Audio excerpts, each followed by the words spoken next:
Bonjour, bonjour à tous et à toutes. Je suis ravie de vous retrouver pour le Keren spirituel de ce jour. Je vous salue dans le nom de notre Seigneur Jésus-Christ. Bien-aimés dans le Seigneur, je souhaite que votre semaine ait bien commencé. Je souhaite que votre semaine se soit ouverte avec un esprit de joie, d'accueil, d'amour, de pardon, de vie et de soif de la présence et de la parole de Dieu. Dans le cas où quelqu'un aurait commencé sa semaine de manière un peu difficile, de manière étrange, laisse-moi te dire que tu es ici au bon endroit. Parce que c'est le rôle même du Keren spirituel, c'est de nous donner ce rayon de lumière dont nous avons besoin pour rebooster, redynamiser notre journée, notre quotidien, notre semaine ou notre parcours de vie d'hommes et de femmes de foi. Soyons les bienvenus. Alors vous connaissez déjà maintenant comment le Keren spirituel se passe. Je commence par vous accueillir. Nous faisons la découverte d'un morceau ou la redécouverte d'un morceau, des morceaux venant de partout ailleurs, des morceaux, n'est-ce pas, qui a trait à la fortification dans la chose de Dieu, n'est-ce pas? Ensuite, nous allons partager ensemble un verset ou une parole biblique et nous allons prier pour la clôture. Ceci en une vingtaine petites minutes, juste pour nous booster un peu et nous apporter la joie de vivre dont nous avons besoin.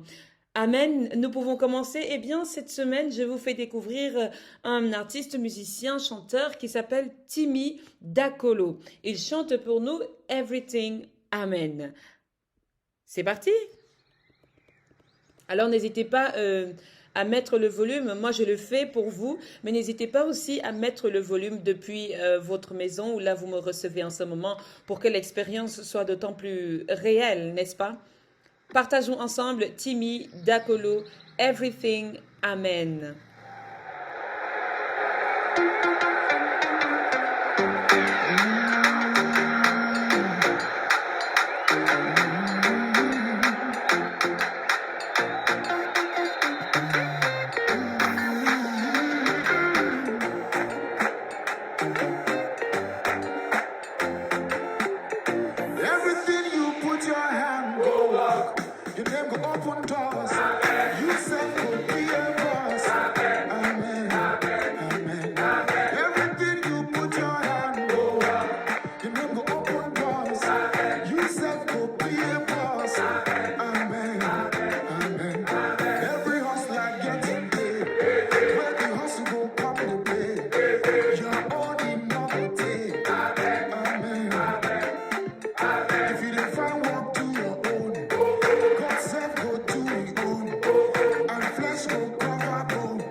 Cette lumière qui nous est donnée aujourd'hui.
souhaite que ce morceau vous ait réjoui autant qu'il m'a réjoui le cœur.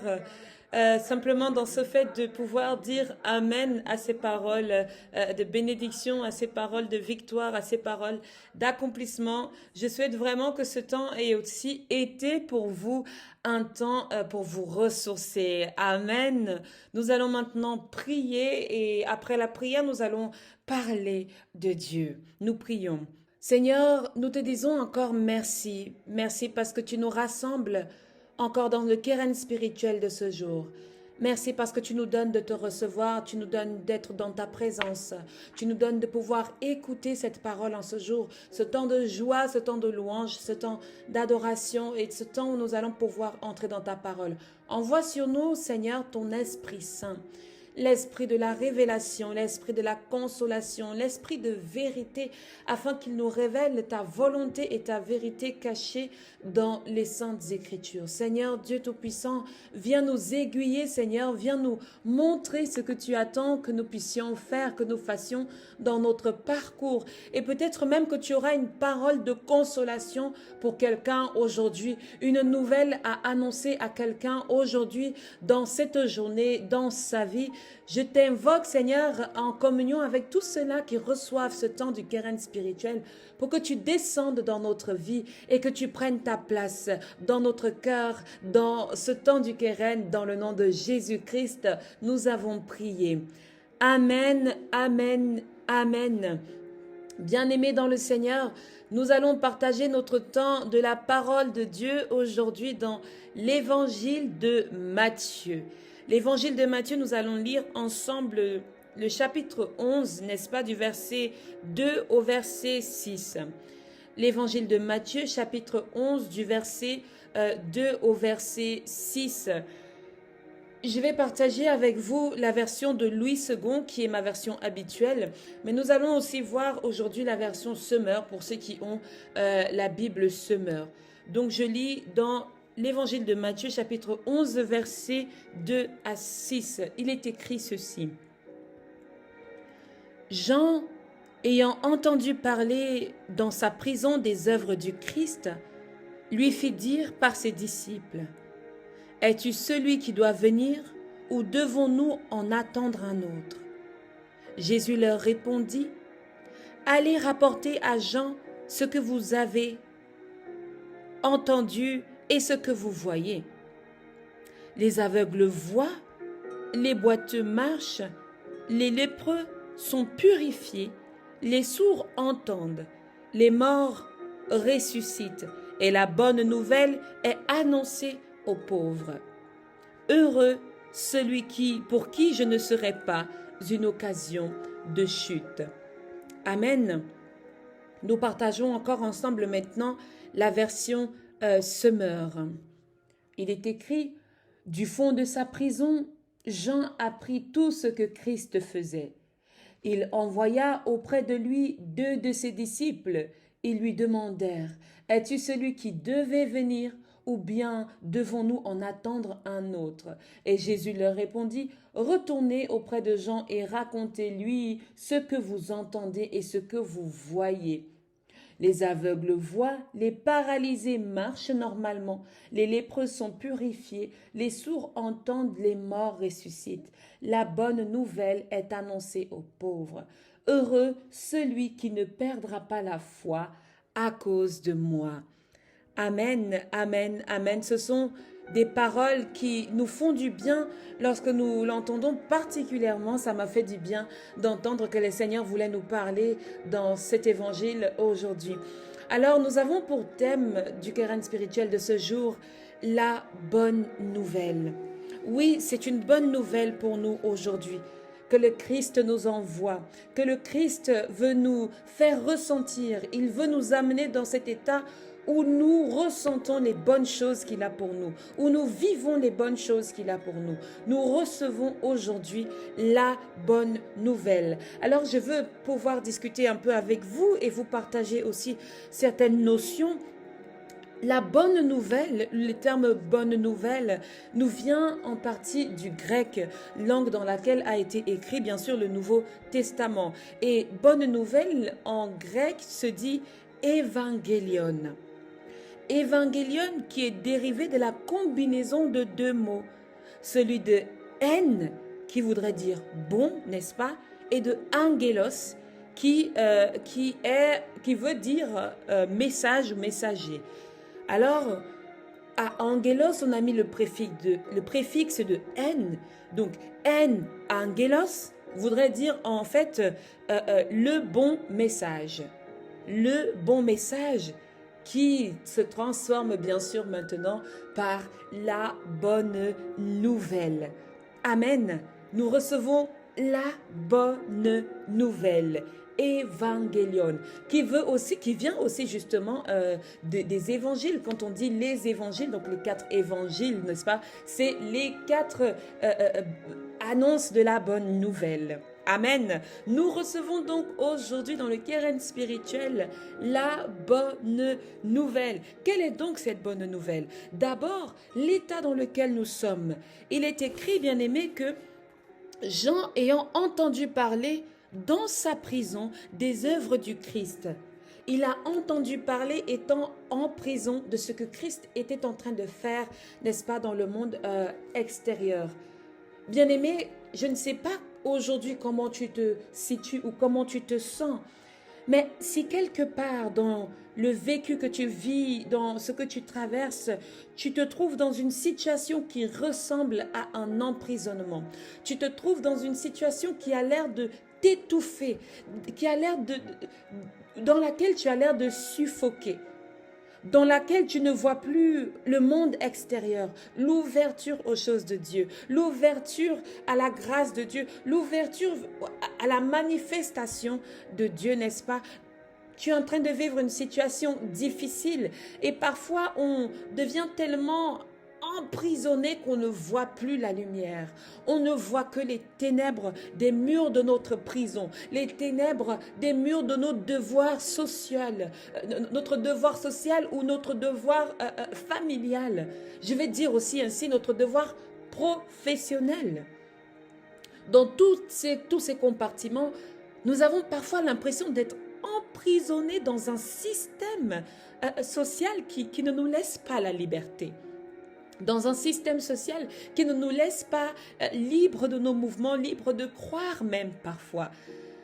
Parfois, il devient compliqué de dire que je crois en Jésus et nous nous retrouvons emprisonnés dans cette chose-là qui ne nous permet plus d'avoir accès à cette parole, à cette visitation du Christ. Alors, ce que Jean a fait lorsqu'il s'est retrouvé dans cette prison, donc il s'agit bien sûr de Jean-Baptiste et non pas de Jean le disciple. Ce que Jean-Baptiste a fait, c'est que les personnes qui venaient le rencontrer dans cette prison, il les a envoyées rencontrer le Christ. Alors aujourd'hui, je viens te rencontrer dans ta prison. Je viens te rencontrer dans tes difficultés. Je viens te rencontrer dans ce que tu vis. Et je viens te donner la bonne nouvelle que Christ m'a chargé de venir te donner. Parce que tu peux être encore en train de te poser la question: est-ce que tu es celui que nous devons attendre ou est-ce qu'il y a quelqu'un d'autre?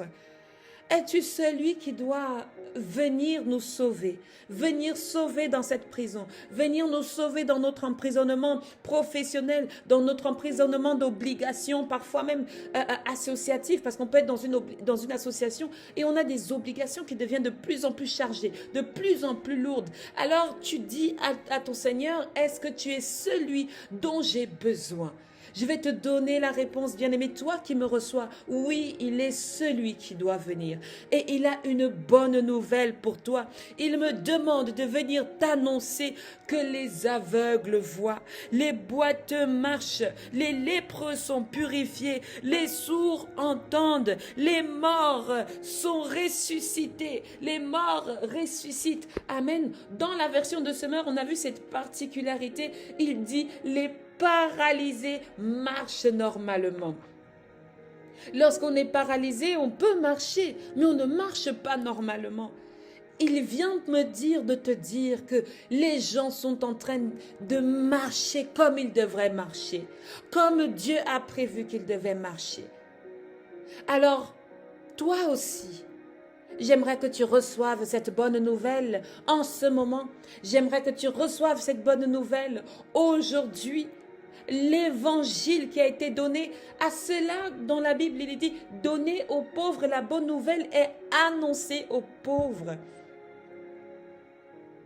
Alors peut-être matériellement, tu n'as pas les moyens de subvenir à tes besoins, de vivre dans des charges normatives qui vont maintenant t'aider à remplir tes devoirs sociaux.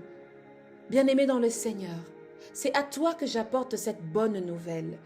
C'est à toi que j'apporte cet évangélion pour que tu saches que Jésus est en train de faire marcher des gens. Et j'aimerais que tu bénéficies de ce rétablissement. Il dit que les aveugles voient. J'aimerais que tu bénéficies de cette vision, Les boîtes marchent. J'aimerais que tu bénéficies de ce rétablissement au niveau de ta santé. Les lépreux sont purifiés. Toi qui as le cancer, qui m'écoute aujourd'hui, le Christ dit dans sa parole que tu peux être purifié. Purifié.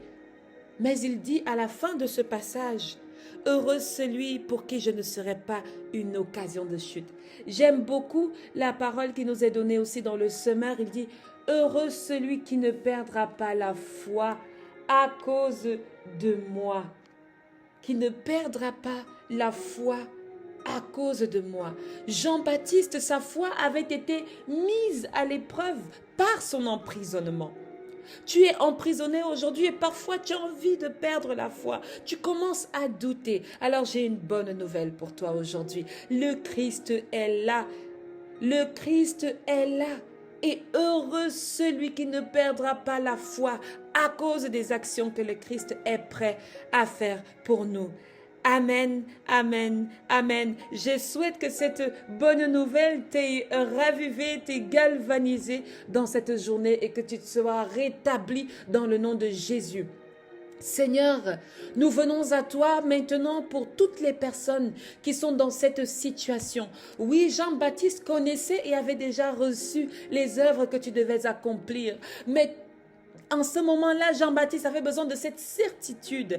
Et oui, Seigneur, quelqu'un dans son emprisonnement a besoin de la certitude que c'est bien toi qui viendra le secourir, qui viendra lui donner la vue, qui viendra le rétablir dans cette société, qui viendra le rétablir comme homme, comme femme, comme fils et fille de Dieu. Seigneur, oui, il y a plein de prisonniers en ce moment qui ont besoin de toi, qui ont besoin de ta main qui soigne les lépreux, ta main qui guérit les malades, ta main qui fait entendre les sourds, afin que tu les sortes de cette prison, afin que tu sortes ton peuple de cette prison et que celui-ci maintenant puisse partager la bonne nouvelle avec les frères et sœurs dans leur vie, leur chemin, leur parcours d'hommes et de femmes de foi. Seigneur, nous te bénissons pour cette bonne nouvelle que tu nous annonces aujourd'hui. Seigneur, sois élevé au plus haut des cieux, sois magnifié, sois loué et donne-nous de continuer à apprendre de toi chaque jour dans notre vie. Merci Père éternel pour ce Keren spirituel. Amen. Bien-aimés dans le Seigneur, je vais maintenant vous laisser. Nous arrivons à la fin de notre Keren spirituel. Nous pouvons encore profiter quelques secondes de ce morceau.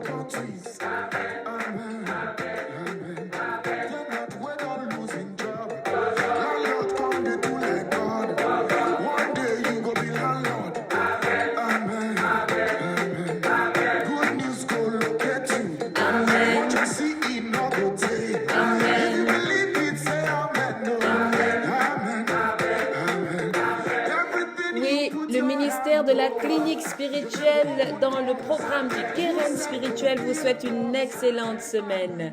Amen.